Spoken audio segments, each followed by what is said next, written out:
Hi, this is Rob Grimes with the IFPTA, and today I'm really pleased to introduce our membership and our audience to Rachel Nemeth, who is the CEO and co-founder of Opus, and they are an industry supporter member of the IFPTA. So welcome, Rachel. Thanks for having me. The idea of taking traditional training and getting it down to usable increments, even if it's 3 minutes or whatever, does two other things. It allows you to have flexibility to substitute something in when you make a change very easily. And the way it's hosted and delivered makes it very easy to do that.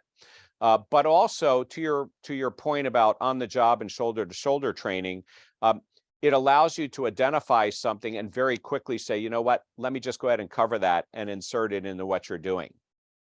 Yeah.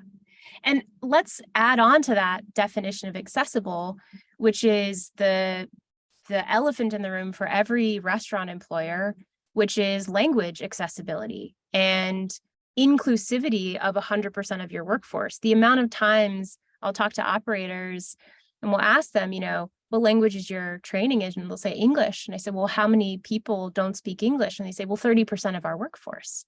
And it's not just Spanish, it's Mandarin, it's Portuguese, it's what have you. And so you need to deliver training in the language that is accessible to that person at that moment in their employment history. It's not just about teaching them English. And you and I both know I'm a big advocate of, but that doesn't happen overnight. It's about including everyone in the training so that you can reduce mistakes and ensure that you're getting consistency among your workforce. Right, but you also said because of your background in education, you said you were doing education in language skills. Also, that's what makes the global market opportunity for Opus a real global market, especially when we see 1 and 2 units now being able to open up in other parts of the world because of other technologies and things that are out there. The training can go along with them, but delivered in a local flavor, local language and things. And that also helps you with your future expansion.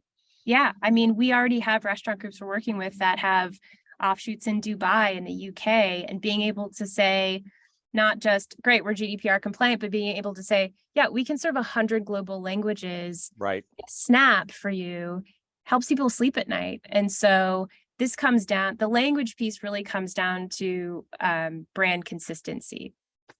Right. And it's actually brand culture too. Yeah. You can't get brand culture out of stuff that you just download, but you can when somebody is explaining it from your company, or you can do different piece. You can start to get the culture aspect in there, how it's delivered, how it's shown is different. And again, you have the flexibility to do it in smaller pieces delivered where they need it.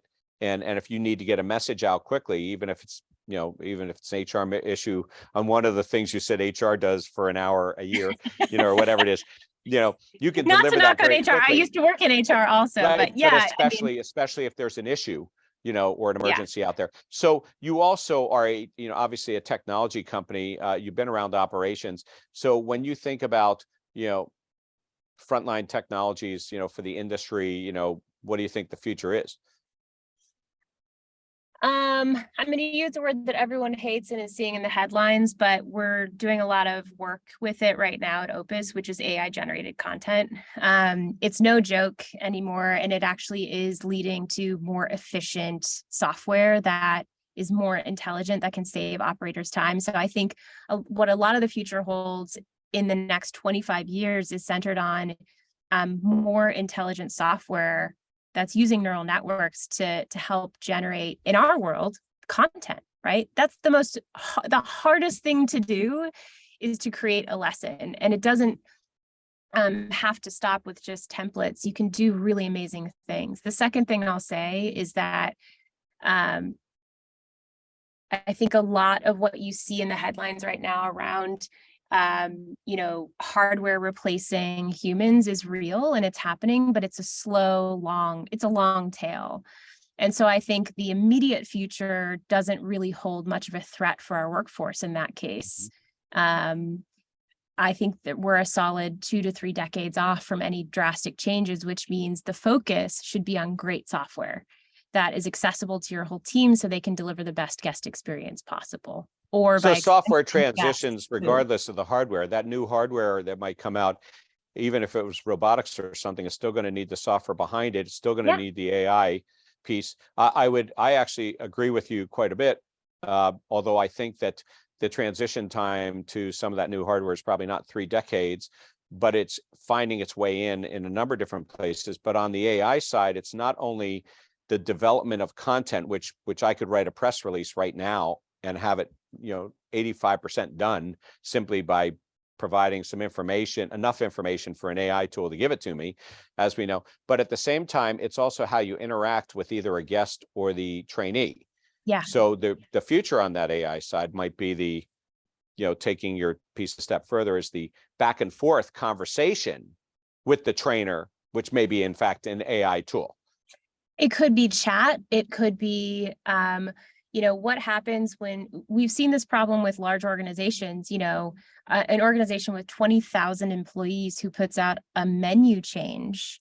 How do you get in a monthly menu change? How do you get that change out to 100% of your workforce and make sure they understand it in a small amount of time? It's not just about releasing the menu.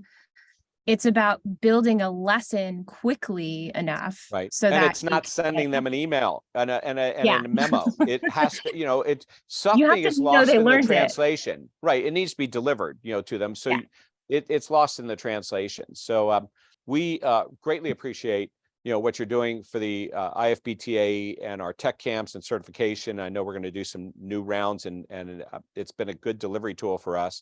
So we are experiencing ourselves as a customer, so to speak, and a user of it. And we appreciate, the support, of you joining, the IFBTA, and you've already sort of said why, but we do, think the same way as to where things transition. So I just want to thank Rachel Nemeth, again, the CEO and co-founder of Opus and one of the industry supporters of the IFBTA, and really appreciate both the support and what you're doing in the industry to help people move forward. Thank you so much, Rob. It's been a pleasure, and we're just enormous fans of what you're building at IFBTA. It's been incredible to be a part of this community and excited about what the future holds. Great. Thank you. Thanks.